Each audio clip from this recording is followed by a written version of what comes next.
Halo teman-teman, apa kabar? Ada saya kembali Siti Nurdianti, sahabat baik kamu.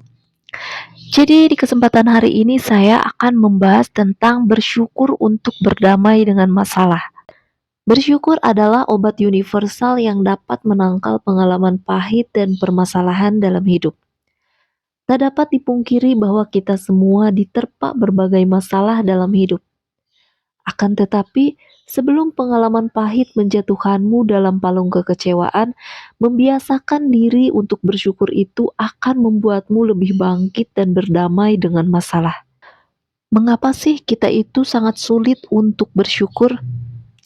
Sangatlah mudah bagi kita untuk mensyukuri hal-hal baik dalam hidup, seperti meraih kesuksesan dan penghargaan. Akan tetapi, bagi kebanyakan orang adalah hal yang mustahil untuk dapat mensyukuri kegagalan, kesakitan, penolakan, dan berbagai masalah kehidupan. Jadi di balik itu ada beberapa alasan mengapa bersyukur itu adalah hal yang sangat sulit untuk dilakukan. Yang pertama, manusia itu lebih mudah mencerna informasi negatif. Faktanya, kabar buruk memiliki kekuatan yang lebih kuat dibandingkan kebaikan. Manusia itu cenderung lebih mudah menangkap kabar buruk dibandingkan menerima informasi tentang kebaikan. Jadi kita itu seringkali lebih cepat untuk mengingat berbagai petaka yang menimpa dibandingkan menyadari bahwa ada pelajaran yang dapat kita syukuri di tengah berbagai persoalan. Kita itu sangat cenderung menyalahkan berbagai keadaan, menyalahkan hidup yang susah, keluarga yang tidak harmonis, kerjaan yang tidak sesuai, dan segala faktor eksternal dalam hidup. Yang kedua, siklus hidup serba cepat. Manusia zaman sekarang itu memiliki siklus hidup yang menuntut serba cepat.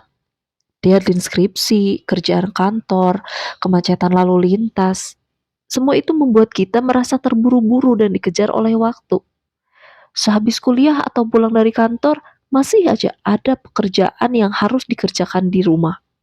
Jadi hingga saatnya waktu kita untuk beristirahat itu, pikiran kita masih dipenuhi oleh berbagai macam masalah, beban hidup, dan pekerjaan esok hari. Hingga tidak ada lagi waktu dan ruang yang tersisa untuk menikmati kehidupan personal yang kita inginkan. Bahkan kita sendiri pun tidak sempat menyisihkan waktu untuk mengucapkan syukur pada orang lain maupun diri sendiri. Gitu loh. Yang ketiga, overthinking. Ketika menghadapi masalah, pikiran kita itu terkadang menjadi kacau dan memikirkan suatu hal yang sama secara terus-menerus.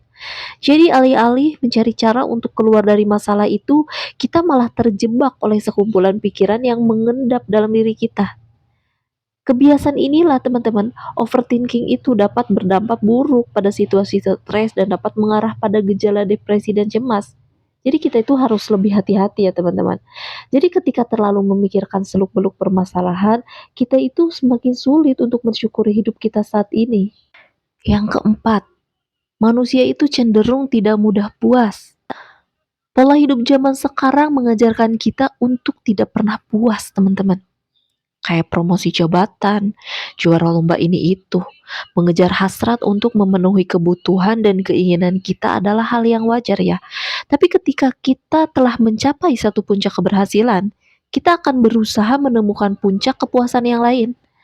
Akan tetapi, ketidakpuasan membuat kita sulit untuk menyadari hal-hal yang dapat disyukuri dalam hidup. Dan sampai kapan kita akan hidup dalam ketidakpuasan? Banyak dari kita mencari kepuasan agar dirinya bahagia. Padahal kebahagiaan itu tidak ditentukan oleh kepuasan hidup kita loh. Belajar bersyukur membuat kita dapat berfokus pada hal yang ada di depan kita dan berterima kasih atas apa yang kita miliki saat ini. Yang kelima, kebiasaan membandingkan diri dengan orang lain. Seringkali kita masih terfokus pada kekurangan diri.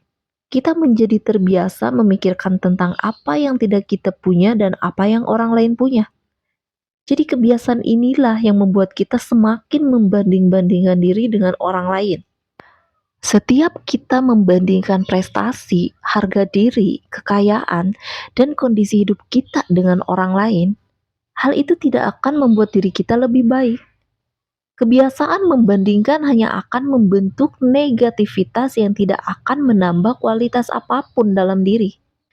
Jadi bersyukur itu mengajari kita untuk mengapresiasi hal-hal yang kita miliki saat ini tanpa membandingkannya dengan keadaan orang lain.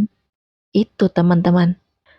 Belajar menemukan hal yang dapat disyukuri, hidup kita seringkali diterpa berbagai masalah yang membuat kita pesimis melihat hal-hal positif dalam hidup.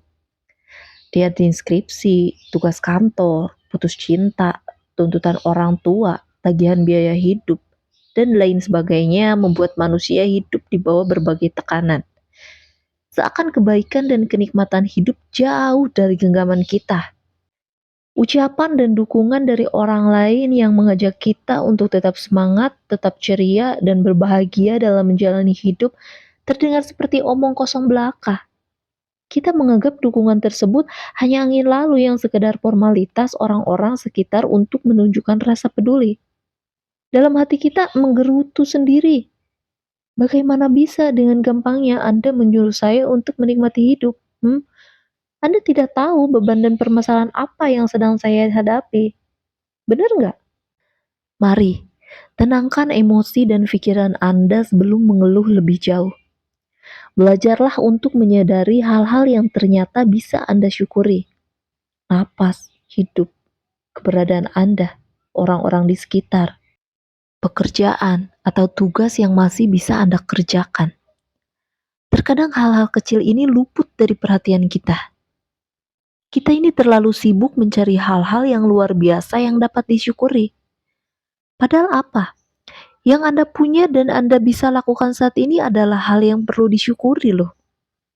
Anda bisa mengekspresikan rasa syukur lewat ungkapan doa kepada Tuhan maupun ungkapan terima kasih terhadap sesama. Jadi ini teman-teman, kunci keluarnya dari permasalahan hidup kita. Bersyukur. Bersyukur adalah cara keluar dari badai kehidupan. Saat ada satu hari buruk yang menghampiri, menjadi sangat mudah bagi kita untuk melupakan berbagai kebaikan yang pernah kita alami. Jika kita menengok kembali ke belakang, sebenarnya pengalaman pahitlah yang menjadikan siapa dan di mana kita saat ini. Ternyata kondisi-kondisi terpuruk dapat memberikan perspektif yang berbeda dalam mengerjakan bagaimana caranya bersyukur. Dalam menghadapi kehancuran atau keputusan sekalipun, bersyukur dapat memberikan energi, dapat menyembuhkan, dan dapat membawa harapan. Dengan kata lain, bersyukur dapat membantu kita mengatasi masa-masa sulit. Itu benar. Bersyukur adalah keterampilan yang mesti dipertahankan. Di tengah berbagai kesulitan, ternyata banyak hal baik yang terjadi namun sulit kita sadari. Mungkin terlalu sakit untuk menerima keadaan.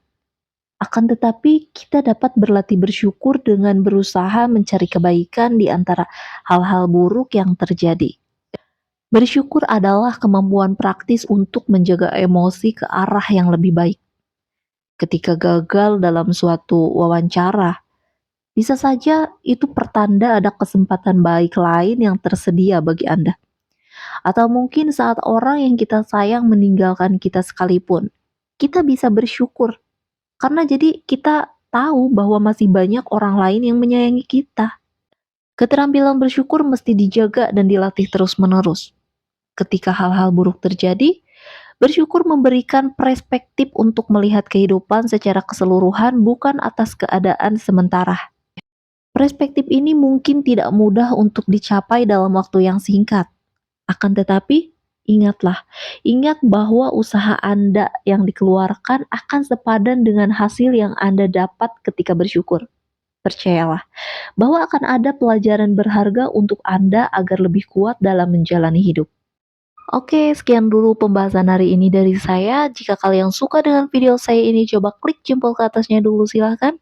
Sudah? Terima kasih. Untuk kalian yang belum subscribe, coba di-subscribe dulu ya, karena subscribe itu gratis. Dan jangan lupa untuk dinyalakan loncengnya biar kalian tahu video-video terbaru berlian saya berikutnya. Dan jangan lupa juga untuk share link video saya ini ke sebanyak-banyaknya ya, ke teman-teman terdekat kalian, ataupun ke medsos, WhatsApp, dan yang lain sebagainya. Terima kasih. Masih ada saya, Siti Nurdianti, sahabat baik kamu. Tetaplah semangat, teruslah berbagi, dan saling menyayangi. Bye-bye.